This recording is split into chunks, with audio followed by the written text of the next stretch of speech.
All right. Hey, Josh, thanks for joining me on the Junkie Podcast. Yeah, of course. Thanks for having me.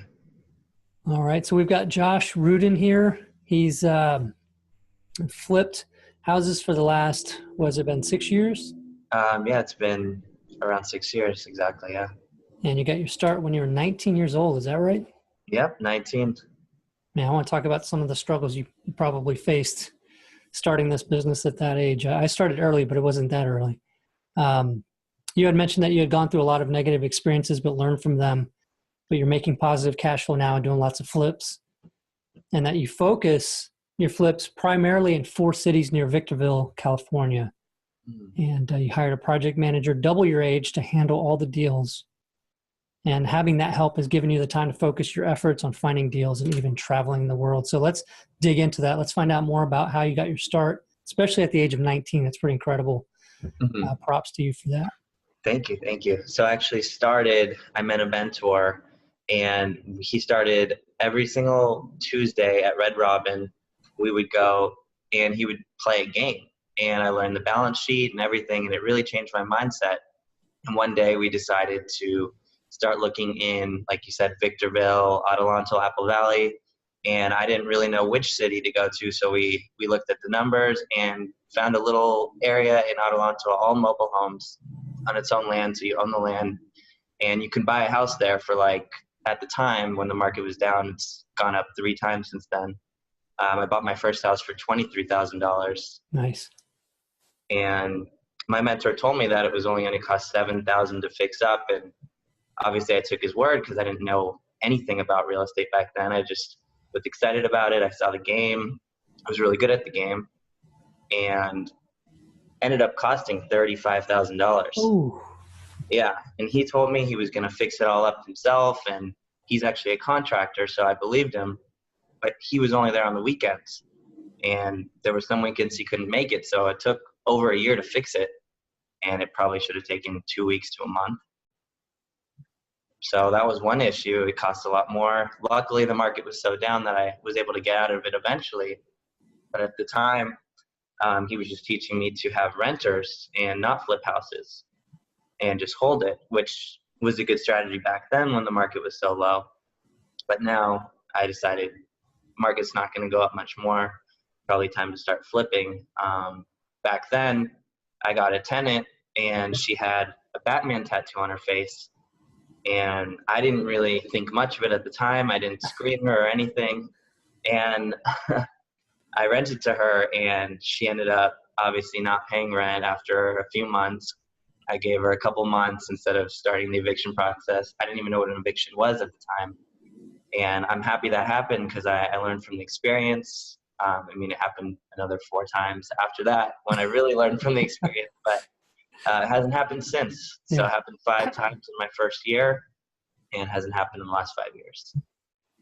Nice. And so what I love about what you've already shared with me is that, you took action, right? You made mistakes. Everybody makes mistakes, even the most cautious of us. And then you learned because you were taking action, and you probably, going back, probably wouldn't even know some of the things you would need to know until you actually experienced those situations. Now, obviously, it can be risky when you don't know the basics, at least, or have somebody to turn to. So did you get much help from your mentor, as you were getting started with those first rentals? Did you, when something came up, would you call him, or how were you finding answers to your questions? Yeah, I would call him, but he was very busy. He wasn't really 100% answering my questions. Eventually he found a company that would do the eviction, but he wasn't as helpful as I had hoped. When I bought the property, I put up all the money, and he owned 50% of the property. That's the only reason he was really helping me so much. He owned 50% of the upside. So yeah, he really didn't do what he said he was going to do. So you can't always trust people. Yeah. Well, making sure that if you are working with a mentor, what is expected, right? Like what's expected of you, what's expected of them, because the relationship is different with a lot of different people. And our mentors, we really, it was up to us to learn and do. And we would go to them for certain things, but not every single thing. and wouldn't expect them to have to find somebody to do an eviction like that be on us. It's like, here's how to find one, go and do it. And we'd have to learn it. But so did you shed like that relationship? Did you break that relationship and move on? And how did you do that?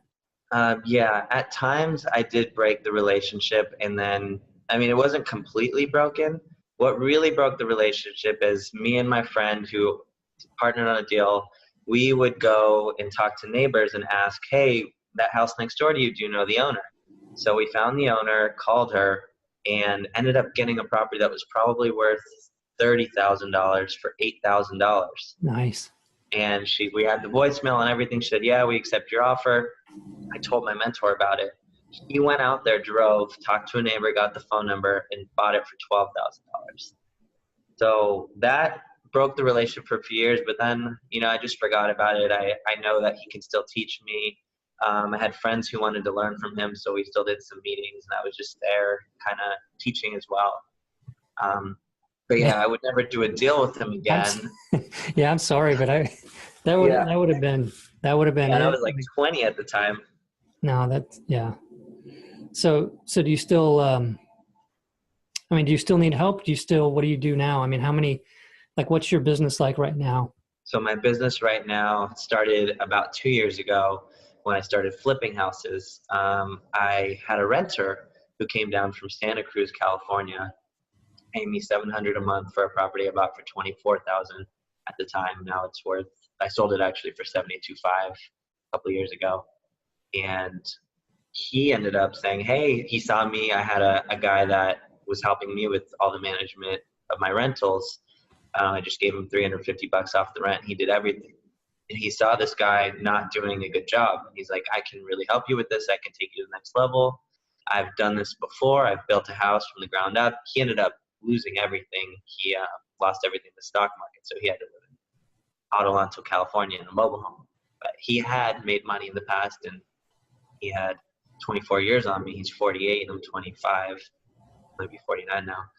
And yeah, he really brought me to the next level. So how did you go about setting up that relationship? Do you guys have clear expectations of what each other's roles are? And you have processes in place to make sure that he's doing things correctly, or how are you managing that? Yeah, we do have a contract that says everything that he needs to do. He gets 15% of my profits. But at first, just to prove himself, he got $500, and he had to hire everybody, and he proved himself. I mean, I made money on the first deal, made money on the second deal, and eventually he worked his way to 15%. He's trying to get to 20. He said his goal is to get to 25. I'm not sure I'm going to let him get there, but that's his goal, and he eventually wants to be 50-50 partners with me once he gets enough money saved up. Right. Well, that's nice. So what are your responsibilities right now in the business? I find the properties basically, and I have a lot of extra time because he's managing everything. So a lot of the time I try to find good deals on material, and I talk to him every day for a couple hours. But really, I don't have that much to do anymore at this point. I'm just looking for property. Yeah, which is a really good thing to be doing. Yeah. So what are your favorite methods of finding deals? Favorite method, it used to be going, knocking on doors, talking to everybody, asking them, do you own or rent? And I would take down their information and say, do you know anybody? I'll give you $1,000 if you have a property that somebody's trying to sell. I mean, that's definitely where I get my best deals. I did a couple of those last year. That my project manager, actually, that's where he brought his value. He found a couple of them, and he made me, six figures. And I don't pay him that, so that's where his value is mostly. I can do what he's doing, but for him to do that, that's huge. Yeah, that is huge. All right, so you do door knocking, and then what else do you do? One time, a property manager, actually, I called her about a property, and I was like, hey, do you have anybody who, hasn't been paying one of your clients and they may want to sell? And she's like, actually, yeah, somebody offered her like $70,000. She didn't take it. I'm like, all right, let me offer 75. So she's like, okay, I'll just bring it to her. I'm like, this probably won't work out. But then she's like, yeah, she's taking 75,000, and it was worth in the hundreds. And I made like 30,000 on that deal. So that was a great one too. And so you're making it sound really, Like really, really easy. It's not. That just one worked out. And you call 10 people, maybe one of them works out. So Right. So, how are you funding these deals? How are you, are you doing hard money, private money? What are you doing to fund the deals? well, at first I was using my college money. I didn't go to college, so I decided that it would be a good idea to use that money on real estate rather than go to college because I can get a head start. I'm basically 4 years ahead of all my friends because I started when I was 19 and they're just partying in college. And I used that money, and then eventually, obviously, I ran out of money, and I started using credit lines. My mom has a credit line, so I've been using her credit line at about 4.5%. That's been taking me way to the next level. I'm in debt about $1 million right now, but the property is worth a lot more than that, so I'm not worried at all. How many deals you guys have going on right now?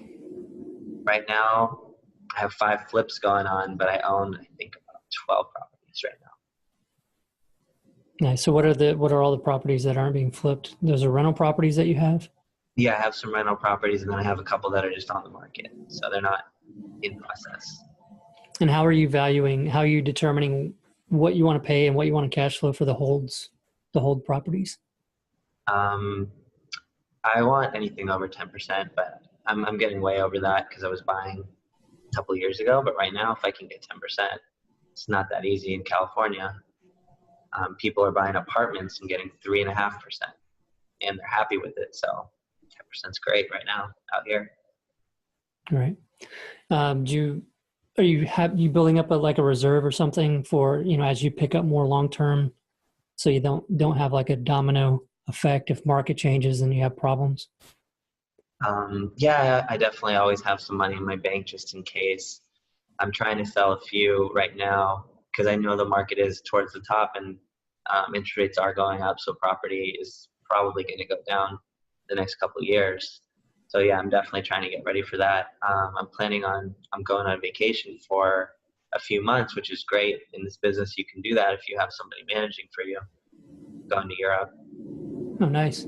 So what you had mentioned before that there was a case where you had a bunch of, tenants that weren't paying at one time, and what happened there? Can you tell that story? Yeah, my issue was I didn't screen anybody. I didn't check their credit.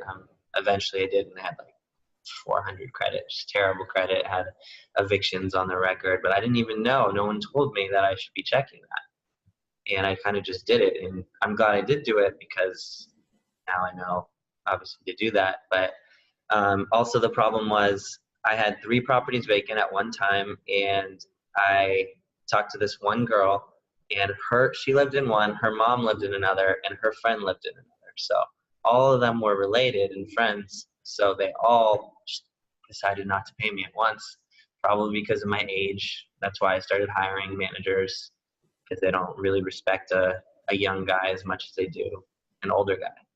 So I had all those evictions. One of the ladies never even moved her stuff in, just a blow-up mattress in the middle of the family room, and she never left that spot. Every time I went there, she was just laying there, probably on drugs. Another person, syringes all over in the little shed in the back. I don't think they had their water on. That's just how people live out there. And it's really crazy to me because I live 2 hours from there. Where I live, it's really nice, and out there, it's a whole nother world. Yeah, I'm not sure how much of it was age versus just the tenants that you were attracting into those properties, and a lot of that's probably area and stuff like that. But do you tend to try to get better properties now in better locations, or are you still okay with doing those type of properties? For flips, I mean, actually, even for my rentals, now that I'm just renting to people that I know and people that have higher credit, it's really worked out in that same area. And we really turned around that little area. It's actually called the Joshua Estates. So I feel like there's a little bit of fate there. I've owned like 8 properties just on Joshua Street in that little area. Oh, nice. So we really, I've probably flipped 10 there. We really turned around that area. You see people are starting to paint. There's better people better people living in the area, and it's really turning around. So people are paying, rent's been going up, and it's been great.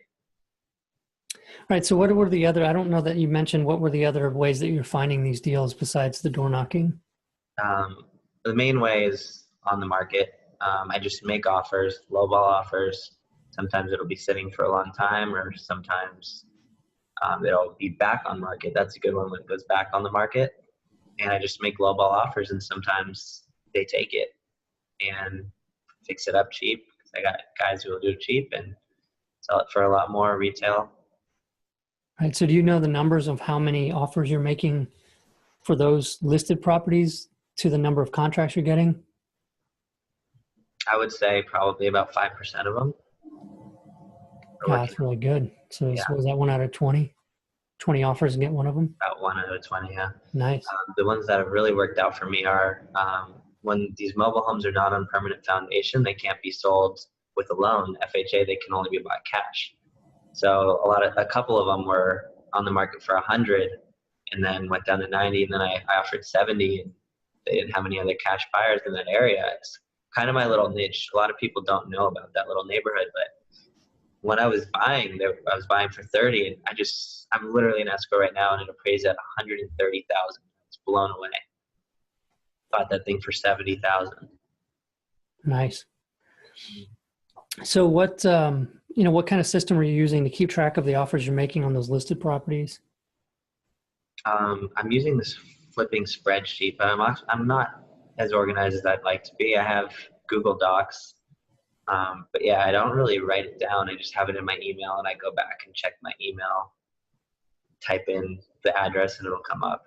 I should be more organized. So you don't really have a system for, I made the offer, I'm going to go back and, resubmit my offer X amount of days later. You don't have anything like that? I don't have a system like that.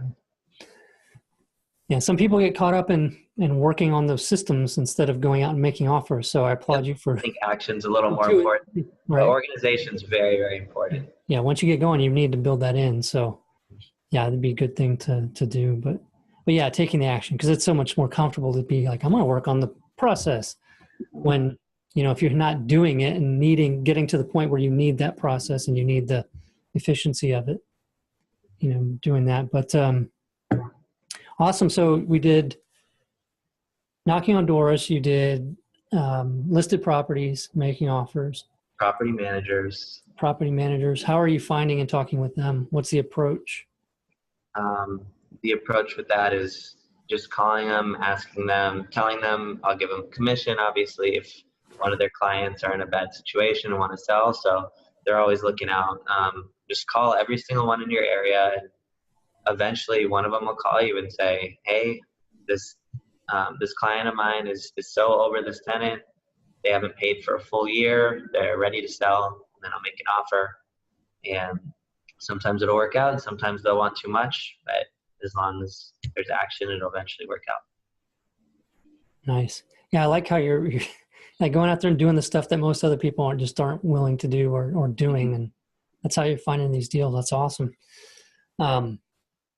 What else are you doing? I have sent out letters. I've gotten calls, but I haven't done a deal from sending out letters. I know you focus on the online generating, and I did get some leads from Facebook leads. Nice. Mm-hmm. I found that has worked better than Google. But I'm really just trying to invest all my money in property right now. Once I have a lot of cash, I'm going to start marketing more on Facebook and Google. But right now, I'm not at that point. Cool. Yeah. And if you want to, like we do those here too. A lot of people don't know that, but Lead Propeller, we do those, manage the AdWords and Facebook marketing account for investors. So when you're ready, give us a call and we'll get you hooked up on that. But Google takes a while for SEO for you to rank higher. And then, AdWords works pretty good, but you got to have a good budget. And what kind of Facebook stuff were you doing that was working pretty good for you? I hired a guy in India and paid him I think $500, and he made all these ads, a lot of Trump stuff because it catches people's eyes. Oh. And I'm not sure exactly what he did. But yeah, Facebook ads. Yeah, were they driving people to your website? Yes, exactly. And my website was made through Lead Propeller, which is an amazing, amazing resource. Thumbs up. Yeah, those guys Yeah, are cool. VictorValleyHomebuyers.com. Yeah, we'll have a link to your site in the show notes for you. So awesome. So you've tried some different things. It seems like more of the hitting the street and being out there and talking to people has really helped you a lot. Would you consider yourself somewhat of an extrovert, or are you introverted? Or I'm definitely introverted. You're introverted, definitely. It's taken me a long time to be able to do that, but I saw my mentor. We'd go out every day at 4 a.m. in the morning at first before I was buying. He would ask every single person he saw, do you rent or buy? And then if they rented, he would write it down in his renter database. And if they bought, or if they owned, he would ask them, hey, are you ready to sell? Or do you know anybody who's ready to sell? And he'd give a little coupon to everybody. He'll give you $500 if you find a property. I turned it to 1,000 because I think 500's a little cheap. Yeah. You're making 30,000. 1,000's okay. Right. No, that's awesome. So how often do you feel like you have people contact you because you've mentioned that? Probably only 1% of the people I give a little card out to, but if you give it out to 100 people every week, you're getting 4 deals a month. So yeah, it's definitely worth doing. I like those numbers. So how long did it take you before you got comfortable doing that, where you were asking everybody and you? It took me a long time. I remember I tried to meet this guy, Jimmy Goldstein. He's a big guy, goes to a lot of Clipper-Laker games all over the world. He flies, sits courtside, always has a girl next to him. I tried leaving him a voicemail to see if he could teach me something, and I literally recorded my voice and left the voicemail because I was so nervous. This was like 3-4 years ago, and now I'm surprised I'm even doing this podcast right now. Yeah, no, it's awesome. Well, you've done a lot, and it's pretty impressive. And I like the fact that you pushed through, even though you're introverted. I would feel like you would be more comfortable doing the behind the scenes stuff. Right. But you pushed ahead and said, I need to be able to do this to be able to have success, so I'm going to figure it out. Yeah, I used to be nervous just to drive down there alone. It's not the safest town ever. But now I feel so comfortable going there. I have people I know. And I really love, giving people work too. Yeah. Yeah, making an impact. It is interesting whenever we first started in the business too, going to some of the properties, some of the parts of towns that I would feel like was a bad part of town. Mm-hmm. But after being in the business for a little while, you're like, that's not a bad part of town. It's a good part of town. This is a real bad part of town. Like you have a different perspective on all that, I think, after you spend more time in some of the areas. And I grew up, living in some places that weren't really rough, but, we didn't have a lot of money. But so it's not like I came from a rich place and a working class neighborhood. It would seem rough, but you still kind of have that idea that certain parts of town are not good. But after spending some time, it's really good, and it's a great place for investment. Yeah, I've been to San Antonio one time for a Clippers San Antonio game in the playoffs. Oh, yeah. Great game. Great city. I like the boardwalk. Yeah. Yeah, the Riverwalk down there. The Riverwalk, yeah. Yeah, it's really cool. Sounds like you're a big Clippers fan. I am a big Clippers fan. So do you have a goal to get courtside or something? Or I sit courtside a few times. My dad owns the biggest ticket agency in LA, Bears Tickets. So I go to a lot of Clippers, Lakers games, Kings games, concerts. So it's a great perk to have. It's awesome. Well, if you get extra tickets for stuff, send them my way. I'll if you ever come to LA. Yeah, I've been there once, I think. Maybe, well, I mean, I've been to the airport several times, but only been through there once. I wanted to ask you too, so do you have, like, what is your goal? Like, what do you want to do with this business? What are you trying to achieve? Like, what's your vision for your company? My vision is to start marketing more kind of how Lead Propeller does their marketing online, and just keep on getting leads, keep on getting properties, and eventually have a team that it kind of just runs on its own. Obviously, I'm going to be the main decision maker always, but I want to eventually, I hear all these people buying 100 properties a year, and it's crazy to me, and that's where I want to get. Right now, I'm 10% of the way there. Yeah, it sounds like you know how to do it by bringing on help and not trying to do that all yourself, because it's not possible when you're trying to do it. Are you part of the Flip Pilot group? I am. I'm on the Facebook group. Nice. Yeah, it's really good to have a good community. And everybody listening, if you're not a part of the Flip Pilot Facebook group, you can find it on Facebook. Just look for the Flip Pilot group. and it's a private group, so you need to be invited in because we're trying to keep spammers out of there. And so we're just, vetting people. But if you go in through there and you've got a legitimate profile, we'll let you in the group. So go ahead and do that. Or you could go to flippilot.com and just put in your email address and we'll get you access to the group. So what other resources have you found that have been helpful in your journey to be a more successful real estate investor? I think social media is where it's really going. I have an Instagram called The Flipping Guru. Cool. And I post a lot of my travel on there just to get a lot more followers, a lot more people, and I post all my before and afters on there. And people randomly in different states have been direct messaging me that they have a grandpa who wants to sell, or people in literally Miami, even different countries sometimes. So so that's awesome. It's great. I only have like 900 followers right now, but eventually I feel like if I have 100,000 followers, the leads are just going to be coming in.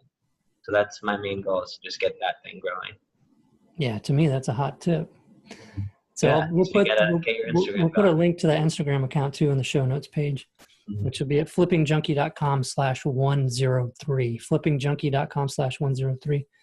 And we'll link to that Instagram account too, so people can find you on there and get you some more subscribers and more reach. I want to see what kind of pictures you're posting.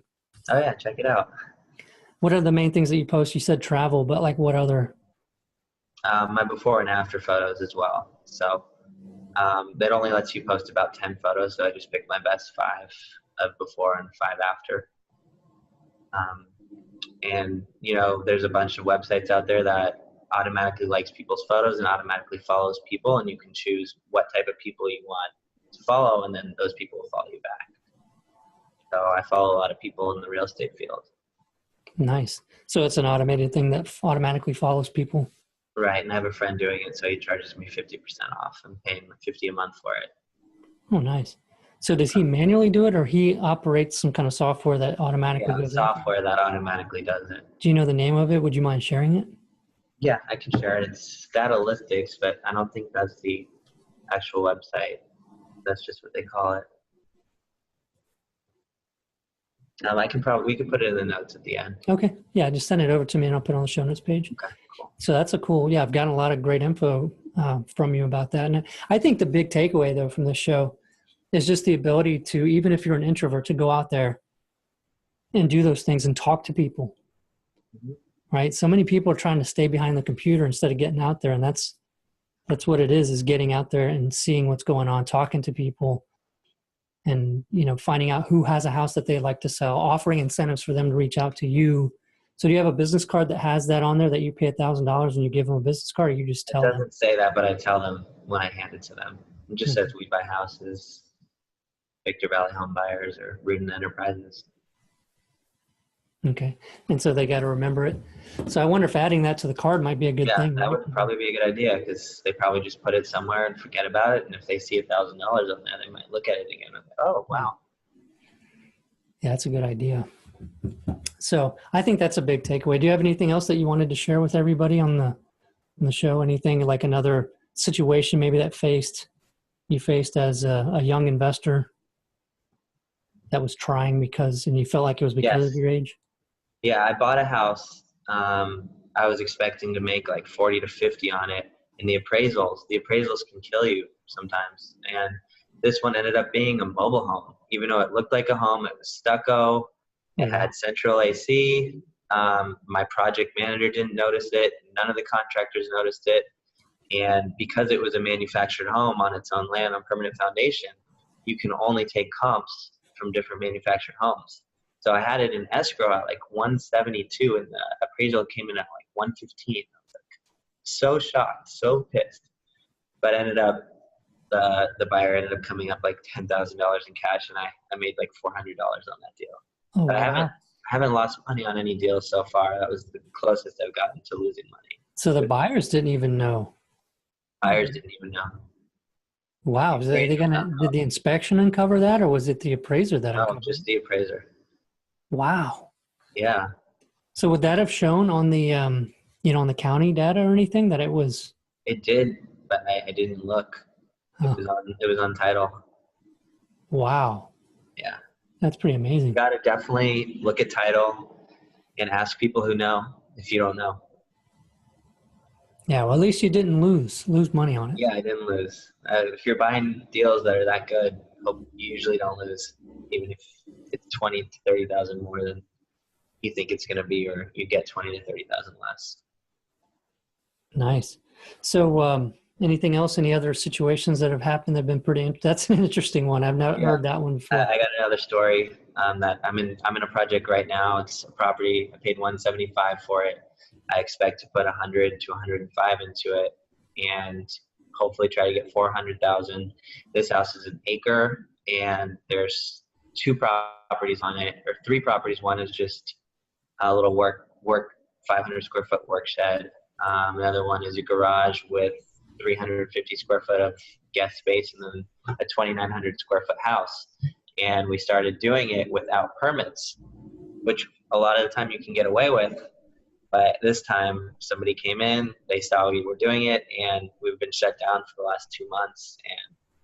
And what happened that was good out of it is we were able to add 300 square feet to the house, or 400 square feet to the house, because we're adding the bathroom.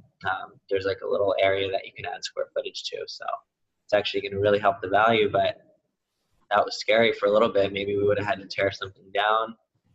We'll see. The permits haven't really gotten accepted yet, but we have a guy who's pretty confident that it'll work out. Yeah. So do you feel like that's a way that you're going to move into, is maybe trying to add value by adding more space in the future, or is that too much work?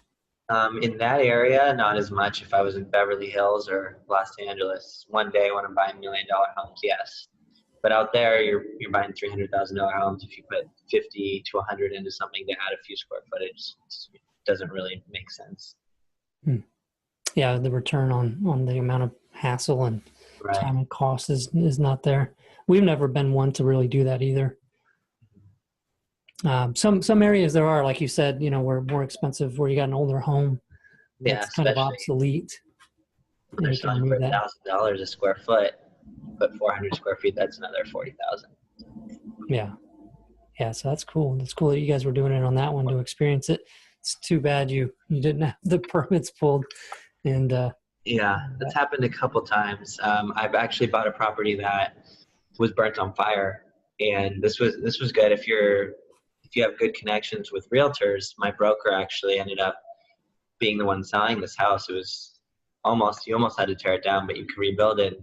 Put it on the market for $7,000, and I was like, okay, this is weird. Why is it so low? Is this just something I can't make money on? And then started bidding up, and I asked my broker, hey, where do I need to be to get this? And usually they're not supposed to tell you, but because I had a good relationship with him, he's like, you need to go up we got an offer at 20,000, you need to go higher. So I offered 22.5, and I got it. And that project took a year because the permits just take so long sometimes. But it ended up working out. I made over 40,000 on that one.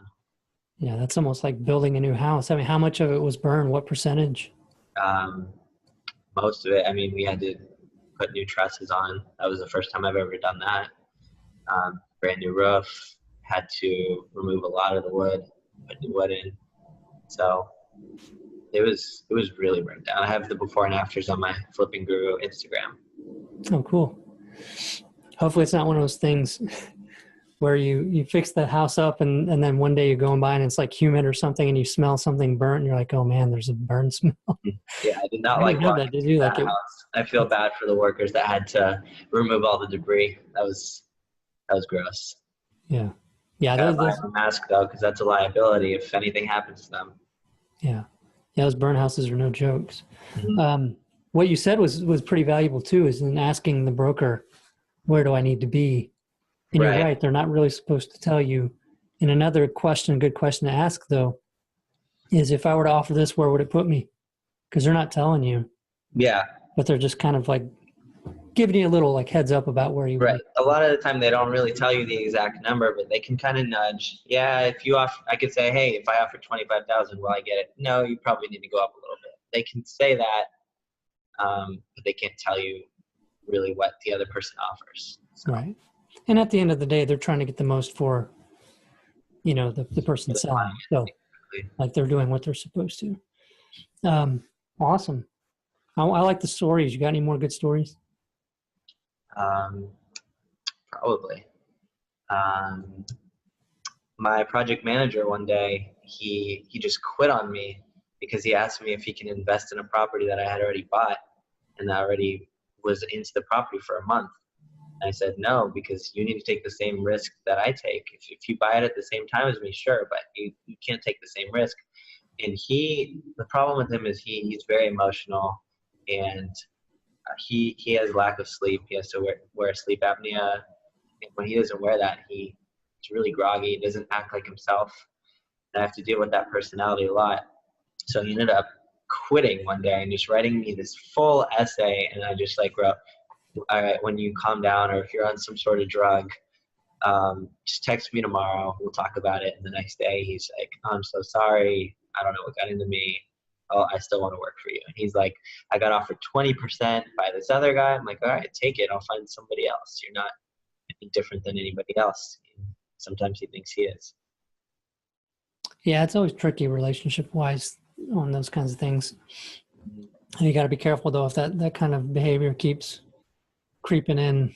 But it's good that you didn't just quickly give in. And I mean, you want to treat people with respect and Right. help them get what they want, but they also need to be, emotionally mature about things. And yeah, so It's funny. He's double my age, but I have to be the mature one sometimes. You never know. Yeah. Yeah. It sounds like you've handled things pretty well. So, you've made mistakes, but I think all in all, man, you've done really awesome. Yeah, really turned things around. Congratulations. Just kind of says don't give up if things start to turn out bad. If other people are successful in it, there's no reason you can't be successful in it as well. Yeah, and you reached out to me to be on the show. Did you reach out more than once? I think you did, right? I reached out once, and then you said hit you up after Christmas because you're really busy, and then you answered right away, and it's great. I'm happy I'm on the show. Yeah, see, because you took the time to reach out to me, and now you're on the show and giving lots of great tips. I'm sure a lot of people got a lot of good stuff. I know I got a lot of good stuff out of this. Appreciate that.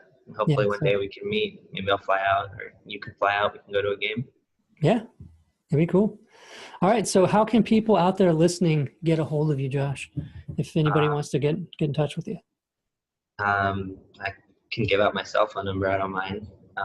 818-395-9141 or the Flipping Guru Instagram. Just DM me. All right. And we'll have that on the show notes page as well. flippingjunkie.com/103. Anything else you want to share before we sign off? No, I'm just happy that I was on the show and it was great to meet you. And I hope all the listeners can learn a little bit about me and a little more about real estate and get excited about it. Awesome. Thank you, Josh. We'll be in touch. All right. Thanks, Danny. Have a good one.